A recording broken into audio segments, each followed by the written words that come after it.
Welcome to the CEO Stylist podcast, where two unlikely CEOs come together and rewrite the narrative of what it means to be a CEO stylist. Jovanka Loria and Kirsten Harris are on a mission, giving stylists permission to join the movement of artists breaking the mold of what is meant to be for the hair industry and creating the life and schedule of their dreams. Fast forward through many failed attempts and lessons learned in the process, it's time to level up the playing field. It's time to call BS on what's been done before. Jovanka and Kirsten are ready to share it all, defying the odds of the industry and teaching you how to do the same. Good morning. Hello, how are you? Welcome to another episode of the CEO Stylist. I'm really excited about today. I'm excited too. Welcome back, everyone. We thought we'll start off today a little bit different because just in case we've got some new listeners, we thought we'll just introduce ourselves. So my name is Jovanka Loria. I'm the co-founder and founder of Jovanka Loria Extensions. And I'm Kirsten, and I'm the founder of BDB Group Marketing Agency. So we come together and we talk about all things business related. Mums in business, women in business, people in business in general, the trials, the tribulations, some of the lessons, the fuck-ups. And we have guests along the way. So if you've been listening to us week on week, thank you very much. We really appreciate the support. And if you're new here and you want to learn a little bit about our story, go back to episode 1 where we unpack who we are, really, isn't it? That was a long time ago. It was like forever ago. We've come this far, and today we've got a topic. I actually did a post the other day about 10 things that I wish I knew when I first started in business, and one of them was marketing matters. Yeah, absolutely. Hence why I've opened this business, right? Exactly. And it's so funny because, Kirsten, you deal with a lot of business owners in the hair and beauty space. Yes. And it's so funny because I know when we go and teach our stylists, a lot of them, like me, think, are limited to marketing, belief that marketing is just social media. So we have touched on that, and, we have touched on that before. But do we have a headline for today's topic? We do, actually. It's called Business Blueprint to Grow Your Business with Dream Clientele.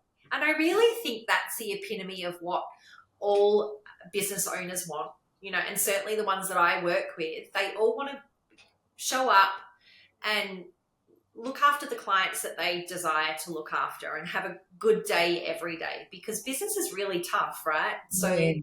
And also not just for business owners, because what we're gonna delve in 5 actionable steps. But also, I want also freelance stylists or stylists that are working for themselves or renting a chair to also know that this also relates back to them as well. Well, they are in business, so that this is totally relevant to anyone that has an ABN and they're working for themselves. They don't need to have a team, but these are the essential ingredients. So for those that, have been in business for a long time, and this is probably one thing that I've come to learn working with so many different business owners in the hair and beauty space, is no matter how long they've been in business, there's certainly some marketing is ever evolving. And when you think you've got it, and then you put your hand up and go, hey, I need to outsource. And I talk about outsourcing on my own stories a fair bit.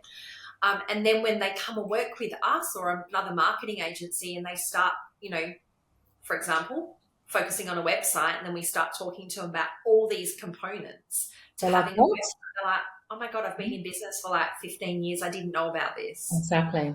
So I always say it doesn't matter how long you've been in business. Like, it's never too late to start learning this stuff and unraveling and putting it back together. And I have to just say, what I love about you as well is you talk in our language. I think that's the most important thing, because I know before we met, I was always I was outsourcing, but it was like it went over my head for so long because they were talking so fast. They were talking very technical, high tech. And it just went over our head. It took me a good year to understand it. So I think today you're going to be able to simplify it as well, like simplify the marketing side to it. I really have. And I've got some notes, hence why, the reflection of my glasses, because I want to make sure that I keep on topic as well. But I've put together a few key points. By no means is this everything that you need to set up. I feel like, given the fact of the space that I've been working in with our own clients as well, I feel like I need to lift the lid on some of these topics as well and try and explain really simply how this all comes together. For sure. Well, I'm excited too because I've got some questions as well, and I can help. Yeah. So this is nothing about branding today. Nothing about branding. I'm going to assume that the audience that we're working with or we're talking to today or speaking to today, they have a business or they're setting up a business, and we're going to assume they have a brand already and they love their brand. I know we've touched on branding before. We might do another episode down the track on that. Yeah. So this is nothing about that because branding's obviously, you know how important it is. How many editions of branding have you had? Oh my goodness, a ton. Yeah. A lot. Yeah. And I know for me, I'm up to number 3 and There I've you only go. been in You're business. constantly evolving. Yeah. Yeah. Sure. So we've got 5 steps, actionable steps to go over. So the first thing that I think that is most important that you and I have talked about a lot at length is niching down. So, and what I mean by that, and I'm sure you agree, is identify and target the specific market or audience that aligns with your strengths and your passion. I think that's so important. So, oh my God, that's exactly what I wrote down too. Once you identify your passion, you realize you can't be everything to everyone. Yeah, that's it. So, it helps you attract the clients that you want to deal with every day, the clients that truly value what you offer and making your marketing efforts way more effective. Yeah, and I see this a lot with clients that we work with. I do see this a lot where they want to be everything to everyone, from kids' cuts through to men's cuts to, and in the beauty space, it's even worse. Like, I'm dealing with a client at the moment, and when we drill down on the services that they offer, and we go, one of the first reports I love to look at is, what's your top 5 services? What do they look like? And for this particular brand, it was like 2 services represent 90% of their sales. But we're putting all this marketing effort into around everything that aren't actually tracking at all. Yeah, so they're really, and it can be soul crushing as well, because you go, fuck, why is this happening? But sometimes less is more. And you'll agree, look at your business. You've niched completely now. Yeah. And I think being a specialty, it leads to quality work. And also, I find your perceived value organically grows. And then you would attest to, as a marketer, it's easier to get your messaging clear for who you're working for, to be able to market to that person, rather than marketing is kind of like, if you spread yourself too thin everywhere, you're really not marketing to anyone. It makes your job even harder, and it makes our job even harder. Yeah, absolutely. So I guess, if this evokes questions to our audience in terms of, well, what am I going to niche down to? I think it really comes down to, whether you work for yourself or you've got a team, it's what do you enjoy doing? What do you want your business to be known for? Now, I know in the hair space, for example, it's very difficult to niche down sometimes, because everyone wants to be a blonde specialist. Everyone wants to be a balayage specialist. Hair extensions obviously have taken off in a massive way, but it goes beyond that. You might employ team members that have a specific or key skill set, and then put them on the podium. It doesn't always have to be about the business owner, but I think what's essentially important is making sure that you identify what it is, those key strengths, and you align all your marketing efforts around that, for sure. Makes such a big difference. Agreed. So the second thing I think that we've got on the list is building a high converting website. And I've got some notes, because I think for many people it's like, well, I've got a website, but what does a high converting website look like? What does that? So, my notes are, ensure your website is optimized, and I'm going to talk about optimization in a minute, to attract and convert those dream clients, and highlighting your niche expertise, which is what we were talking about in point 1, and showcasing your work. So that's really important. So it's making sure that it's easy for potential clients to contact or book you. So that's what we call a call to action. What's really important is that homepage. So, and I'll unpack this a little bit more in terms of other reports and things like that you can, you can plug in to assess that, the traffic the traffic component of it. But it's really important that your website speaks to your potential market and less about you. I agree. Yeah. And there's a fine line between that, right? It's So like, true. how are you? Because remember, your potential audience, you're addressing a pain point. It's kind of like social media as well. Instead of like, you can share your thoughts and your experiences, but it has to be more about the pain points of your audience and your clients. Yeah. What are you going, so as a consumer, what are you going to do for me? How's it going to help me? How's it going to help me? So what do I mean by high converting website? So it means that it's designed to effectively turn visitors into customers or leads. That's the bottom line, right? So here's a few key takeaways for designing an optimized website. So clear value proposition. And so your website has to immediately communicate what you offer and why it's valuable to your audience, making it easy for your visitors to understand the benefits or the offer or what it is that you do. So user-friendly design is so important. I think you know that, because I look at my website, there's lots of moving parts to it, and I know you've spent a lot of investment in getting that right, because that's so important. So easy to navigation tools, intuitive menus, a clean layout with high-res images. I do see this a lot where people have taken a beautiful photo off their iPhone and they think that will work on a website, and it doesn't. And, making that purchase or booking easy from the homepage. Strong CTAs, so CTA meaning call to action, prominent, well-placed, in a button, make it stand out. What do you want visitors to do when they're coming to your website? So if you want them to book, you have a book now button. If you want them to purchase something, have a purchase now. If you've got both, then have them prominent. And can I ask a question? Because this relates back to, and that's why I brought up, this relates back to, because again, we're working with so many freelancers and so many girls that are and there's so many that are freelancers that work from home that don't have a website. So that's why, can you also articulate, I mean, our website is very comprehensive because we have B2B, B2C, but like with the websites that you build, they don't have to be expensive.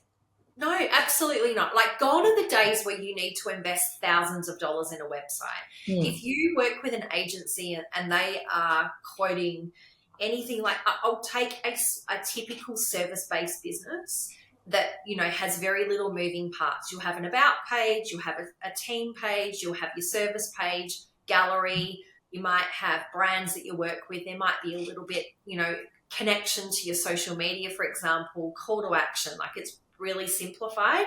If you are spending more than $5,000 on a website, you need to keep looking until you find someone to work with that will do it. Gone are the days. Can you give a ballpark figure on that scale of what they should be looking at spending? I think anywhere between $1,500 and $3,000 is probably about the mark for an optimized website. Yeah, for sure. And there's two parts to it. And I see this a lot. What a typical business owner will do when they're looking for someone to build a website, they go and look for someone that can build websites. But what they misunderstand with that person can build a website, or that agency builds a website, but they rely on you to do the copy, to provide the content and the copy and the images and the layout. They just actually want to do the tech side of it. Now, in my view, that's the easy part. The part that makes all the difference on your website, which is what we're talking about, the optimization, is the content. And you know this firsthand, right? That is everything. So I would spend more money on someone writing the content that it is SEO friendly and it will be a fully optimized website. And I'm going to talk about that a little bit more. I was going to say, because then again, so I get so many questions. What's SEO? So that's why I'm letting you run, because this is your jam. Yeah. So there's always two things, because this is a very typical scenario when we work with businesses, and the first thing we'll look at is their website. I mean, we obviously build websites and we have a copywriter, and we do this work every day.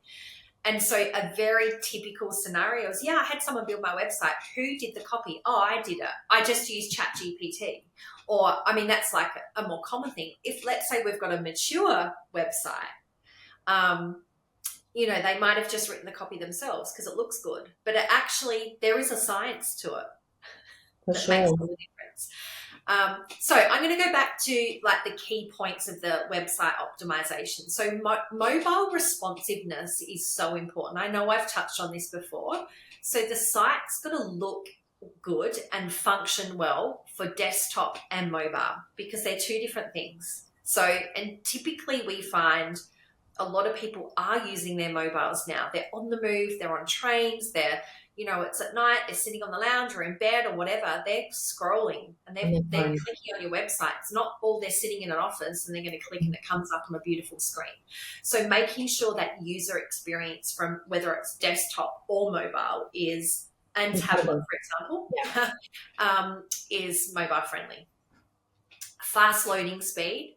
That's a real pet hate of mine where I'm finding, and you will get a drop-off rate when you have a poor, so you know this firsthand, when you have, and maybe you can talk about this from your experience, when you have a website that's not fast loading, you'll have people drop off because they think it might be something to do with their connection.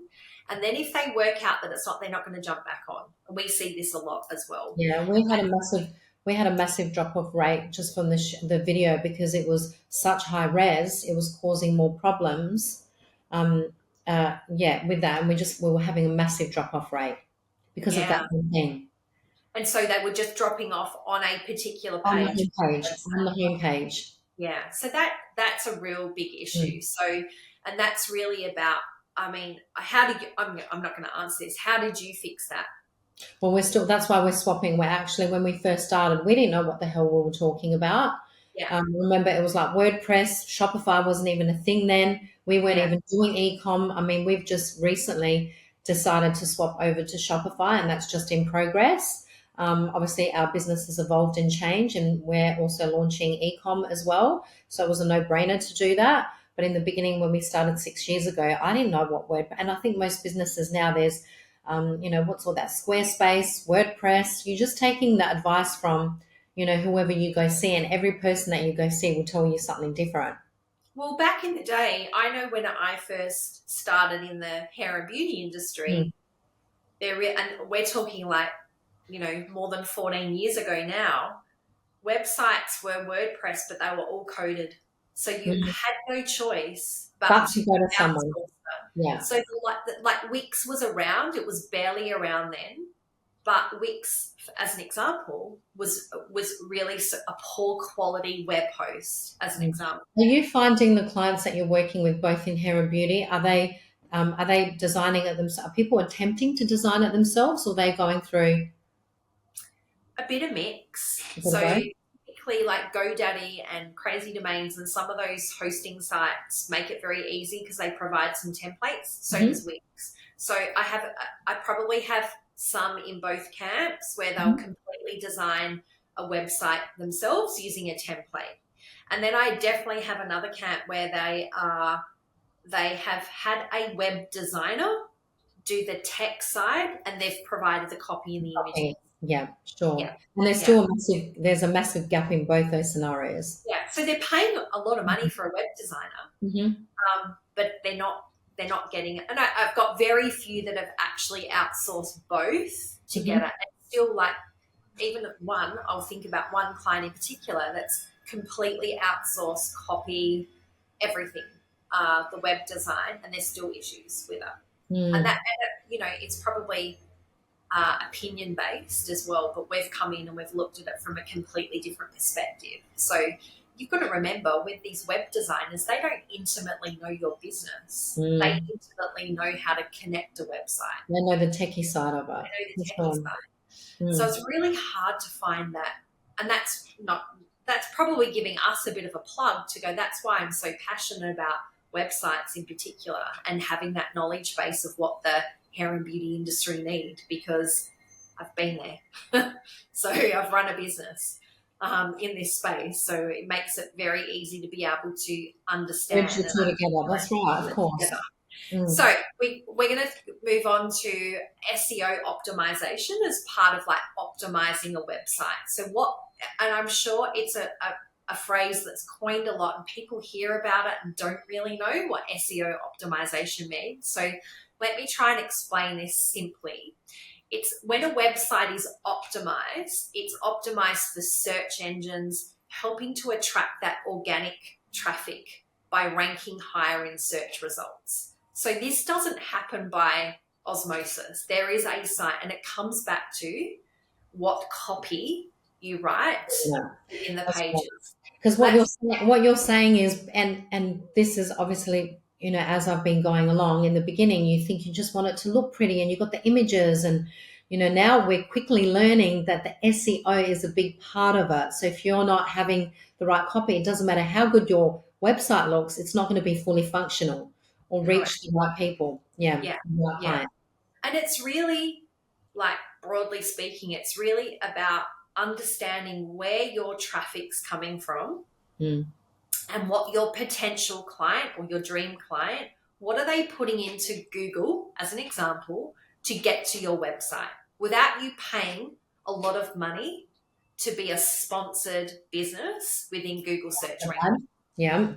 Which is a whole nother conversation. So that's really what SEO optimization means. So I can't enforce this enough. Like if you're listening to this podcast in the car or wherever you are and you feel like your website could be improved, reach out, because that probably might be the barrier of you getting those new clients through the door as well. So this is ahead of anything else, social media, anything else. Like I think it was really actually when analytics in general became more credible in terms of its numbers and more utilized in my business. I remember that point at Blow Dry Bar when I saw the reports on how much traffic we actually got to the website. And in that moment, that was probably one of my biggest business lessons then, going, wow, like, because there was this real talk about, who's going to need a website anymore when you've got social media? Social media is going to take care of everything.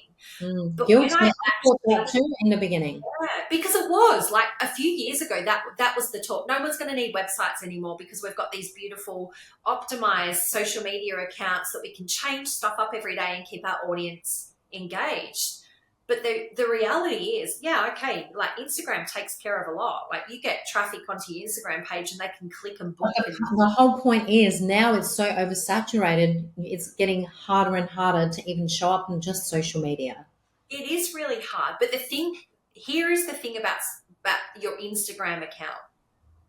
Most of the time, your audience needs to know the name of your business in order to find you on Instagram.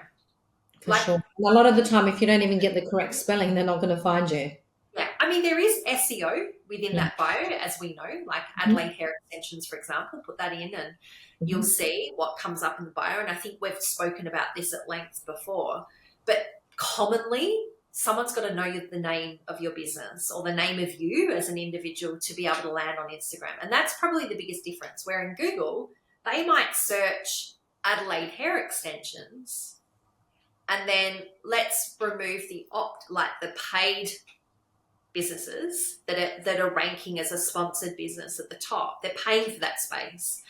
Let's talk about who's coming up on page one, because we're not really going off page one, are we, on Google? Like we're going to go Adelaide Hair Extensions, who's coming up, and we are trained to believe whoever comes up on page one in the first 2, 3, or 4, one you look at, must be credible. But that's not always the case, because they've got a very smartly held, optimized website that's actually helping them for sure pop up, get that organic traffic. I hope this makes sense. Does it make sense to you? It does make sense. It does make sense. Yeah. And the last thing on an optimized website is trust signals are everything. So testimonials, reviews, qualifications, security badges if you're transacting money as well. That just gives your audience or your visitors reassurance that they're making smart choices by doing business with you. That's probably the last thing.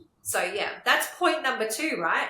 Have we got I think that was point number 3. No, that was point number 2 because we were still talking about building a high converting website. Oh, yes. Yeah.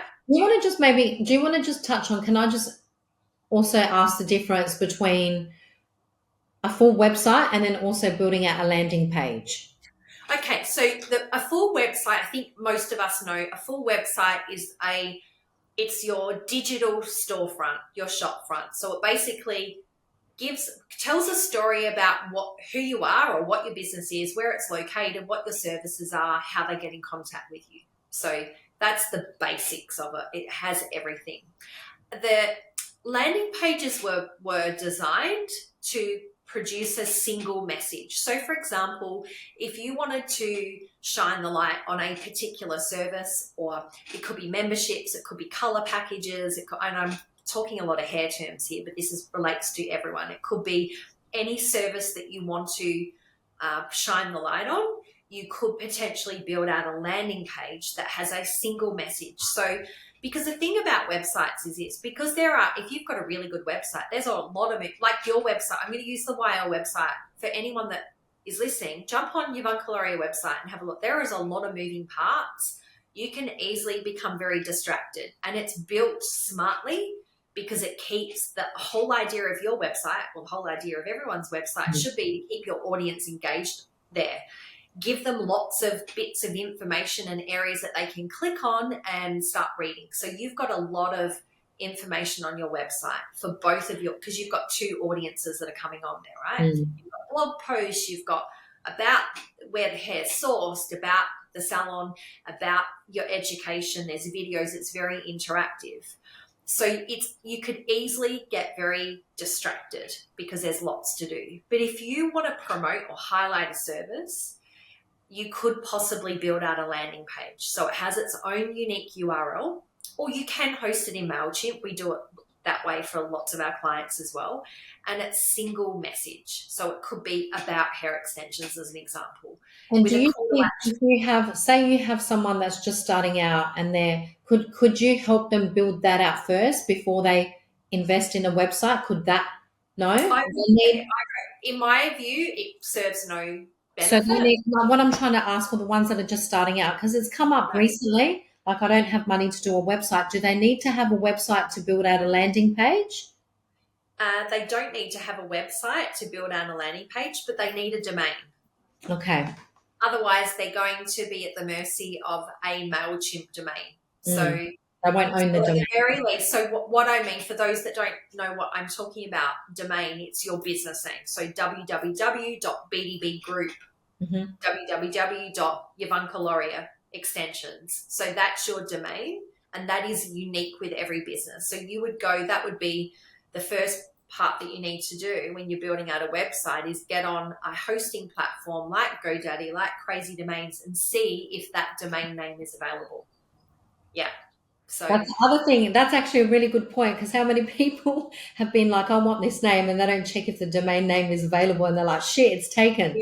Yeah, that's it. And it's also like, that brings me to another point actually. It's also making sure that your domain matches your social accounts as well. You have to actually check if the registration's been taken in like business registration. Then you have to check exactly if the domain name, there's a bit of a process within this process to make sure that the names are all available on Instagram, on website. What else did we just say? Business, ABN, business registration. You can have your registered business. You can have a company name. Let's say you want to be a proprietary limited company. You can have a company name. You can have a business name, and you can have a trading name. So your business name and your trading name can be completely separate. For sure. But whatever your trading name is, you want to make sure that it all aligns. All aligns as closely as possible. So, yeah, absolutely.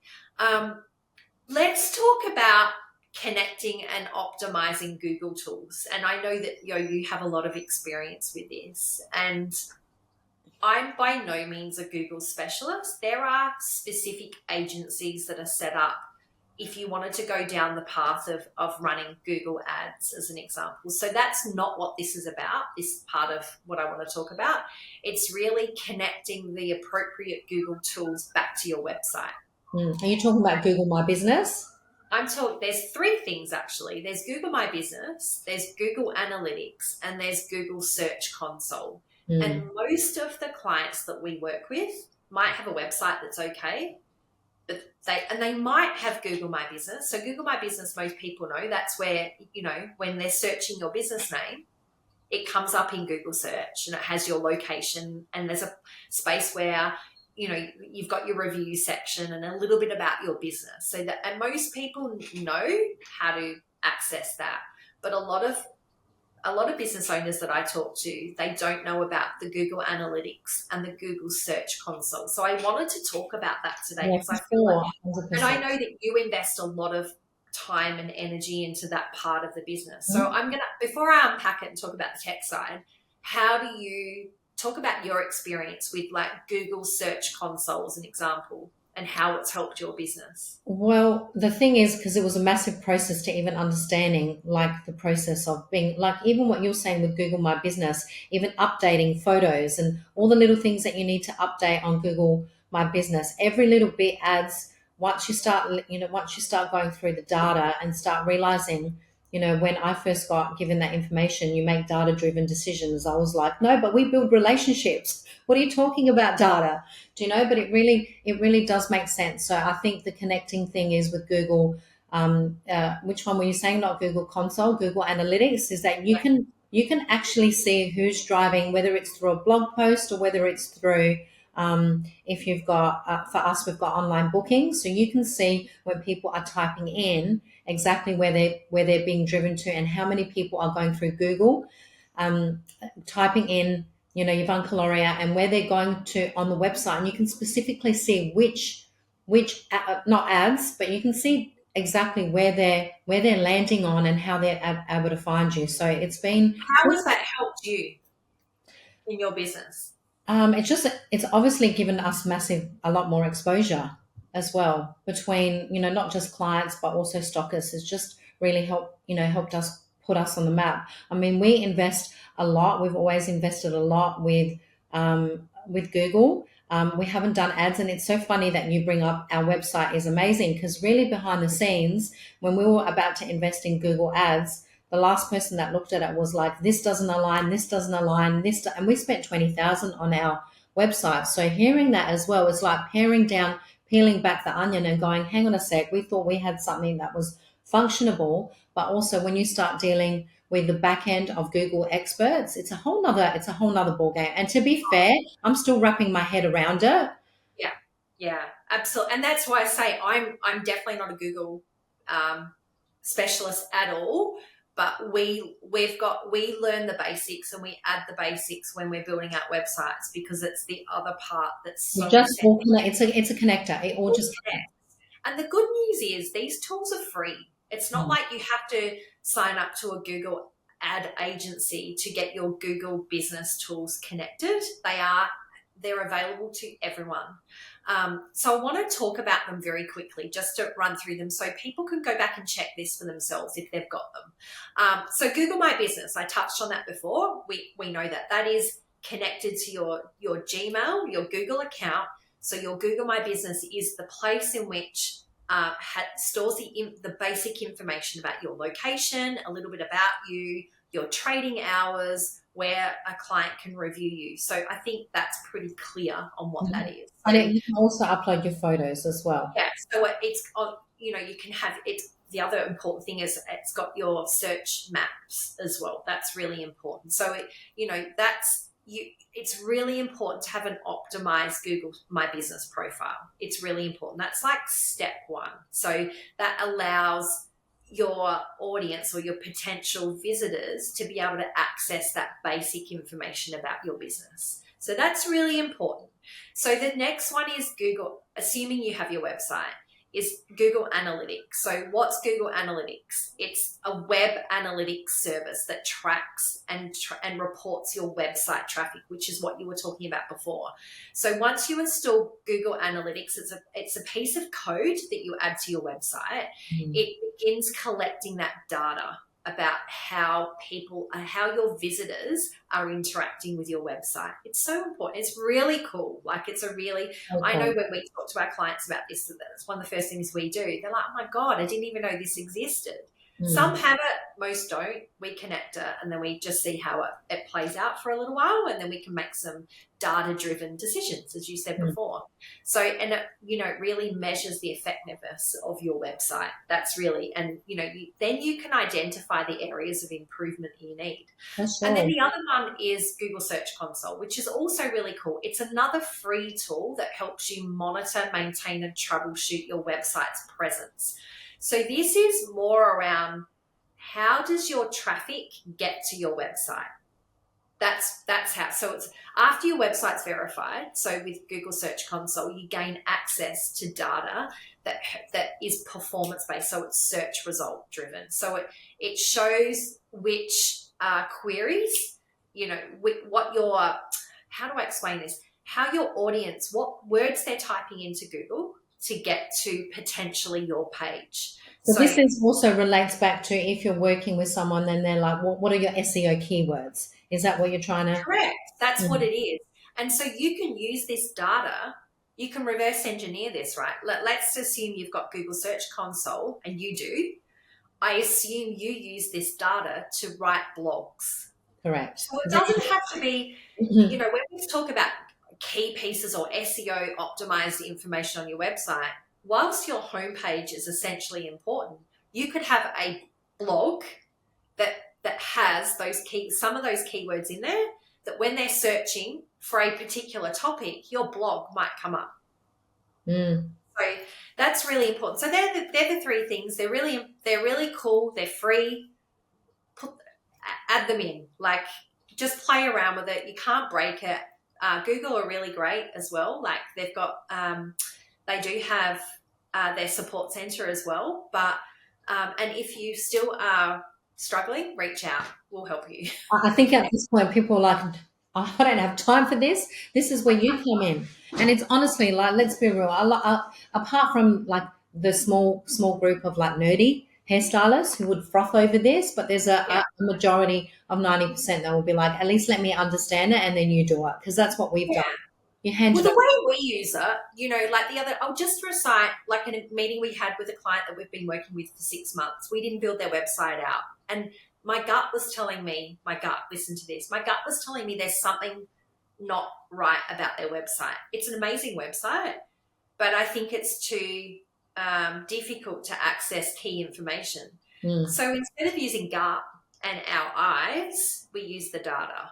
So we go to Google Search Console, we analyze the reports, we assess the traffic. So Google Search Console, I love this as a tool because it assesses that, like, where are they dropping off as well? What are they putting into their Google search terms?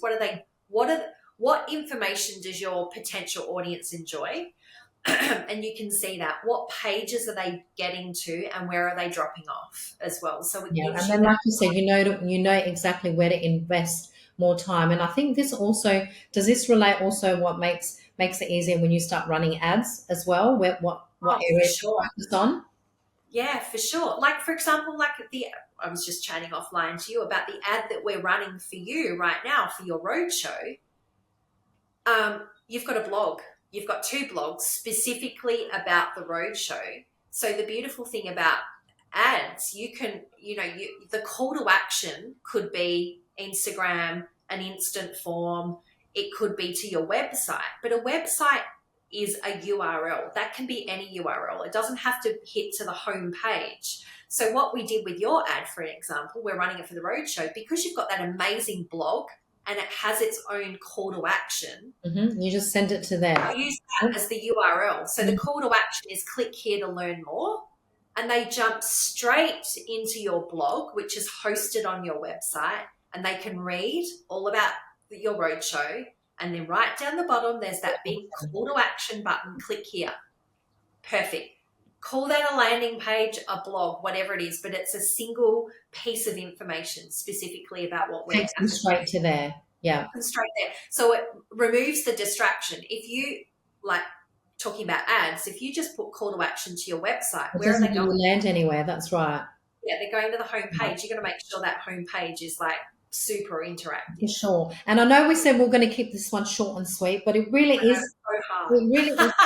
But can we just touch on one final thing? Because this is just the feedback that I'm getting as well. I think this is very techy, and this is something that hopefully business owners will learn, that they probably, majority of them won't be able to do it on their own. They will need to outsource, which I'm giving you a plug here. You guys are phenomenal. This is your jam. But also with this, I think it really takes the pressure off the overwhelm that everyone's feeling from social media. And this is something that because you also use, you're using your social media as a feed just for social proof, but also, like, we're realizing now as well, we're not having to spend hours and hours on social media like we used to. If you plug into this, honestly, guys, it's going to make your life so much more easier. And it does take a little bit of time for the SEO to kick in. It doesn't happen overnight, but once they do, you will notice the traction, and you'll start realizing that the level of inquiries that you're saying does come through, rather than like before, it was just on social media. Whereas now, when we've got a link to our consultation form, and we've got the question at the bottom on our consultation form, where are they finding us? Honestly, it's shifted from Instagram to a lot of it from Google. Drilling down on you're using the analytics basically to be able to drive better decisions. Exactly. But it's taken, honestly, the pressure off feeling like I have to show up on social media all the time. Yeah, absolutely. Social proof, really. So that's what we're saying. And, I speak firsthand. I don't love doing lives. I do it because it's always like, what have I got anything interesting really to talk about today? And I've got lots of topics to talk about, but does my audience, are they really interested? And you'll be really surprised when you have, again, looking at the data in the back end, the insights on your Instagram account as to what your audience enjoys looking at. I think it'll shock a lot of people that haven't used this data before. You'd be surprised what your audience enjoys. The one that you least think is going to perform the best always performs the best. Yeah.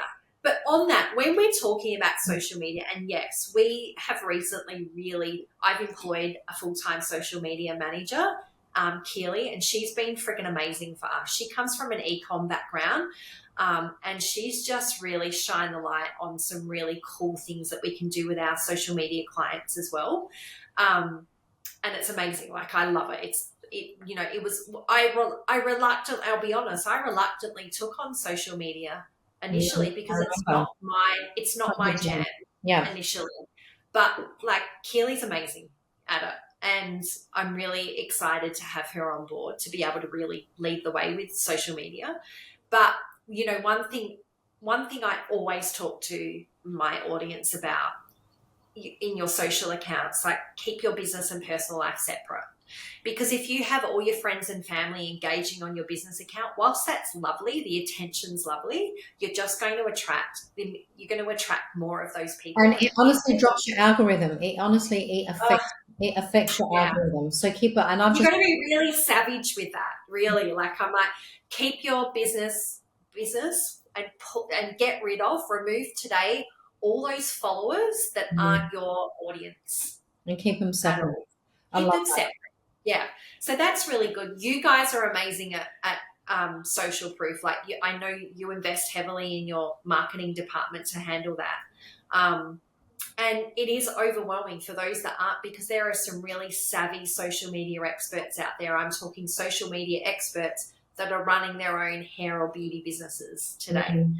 But I think there's some really cost-effective content creators out there that could possibly help with brands as well. You don't have to get in this firsthand, because I know you've invested from professional photographers that have all the kits to just content creators that simply use their mobile. It's just as good. It's just as good. I think a little bit of both. I always say I like to use a little bit of both. It's different. Yeah. It's honestly different having your own business and then building a brand. I feel like they're two different levels, but definitely, invest in, getting content, whether it's, what's her name? Social Coach Ash. Like, we're always plugging her because I think she's phenomenal at what she does, and she really does simplify it. And then working with you guys simplify the marketing. And once you understand it, we always say outsource your weakness.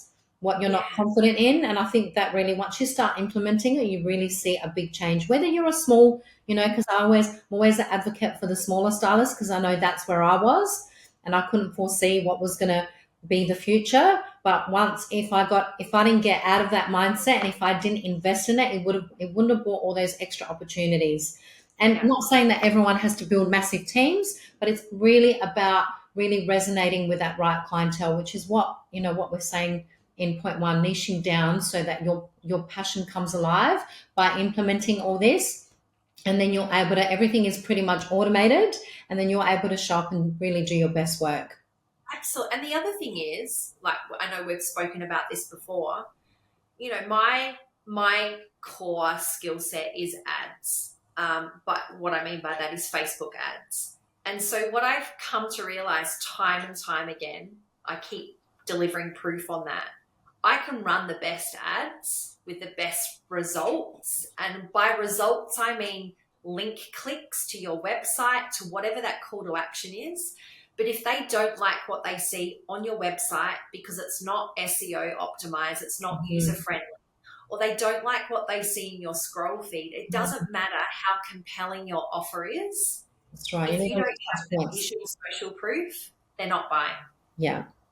And we're going to do another episode just touching on Facebook ads, because I know there's a lot of misconception about it. Yeah, I'm happy. Here's the fifth thing. This is one, I think this will be a surprise to you. Here's the fifth thing. When you've got all of that, you've got your website set up and your Google console, and you've got your visual social feed looking beautiful and showcasing your best work. The fifth thing that you can do, because let's assume you've already got a client base, implement a client referral program. Even before you run ads, just get that sorted out. If your clients love what you do, they're going to speak to 10 of their friends, their girlfriends, whatever, about what they're having done. The power of referral is so important. It's a flow-on effect. I love that. All right, we did it an hour. We went on. Girls are going to kill us. I'm so sorry. I know this is a boring subject for most, but it really is. Hopefully they've got a little bit of an idea of where to go to. So reach out to Kirsten. You can reach out to me. I can sort of lead you in the right direction, but Kirsten is the person for this. Is there anything you want to leave for them in the show notes? What I'm going to do is I will wrap this up with some key points we'll put in the show notes. And I'll put our contact details down if anyone. I don't mind if you guys reach out with some questions. That's free. There's no obligation at all to work with us. And I'm trying to simplify the complex here. So, there are some things. I'll share something with you. I'm at the moment trying to build Google Workspace in my business, and I've kind of tapped out going, I think I'm winging it. And it made me realize that that's what it's like for some of our clients when they're talking about websites and they're winging it. Because it's all new. And at the moment, I'm winging it going, I think that's right. I could really fuck some things up here. So I get you. I get it. I've been there before. Putting your questions in, come through the CEO Stylist DMs if you want to, if you've got any questions about this episode today, and we'd be happy to help. So hopefully it wasn't too boring. I don't think so. I think once they wrap their head around it, it just gets better. The more you know, the better decisions you can make. See you on the next one. Bye, guys.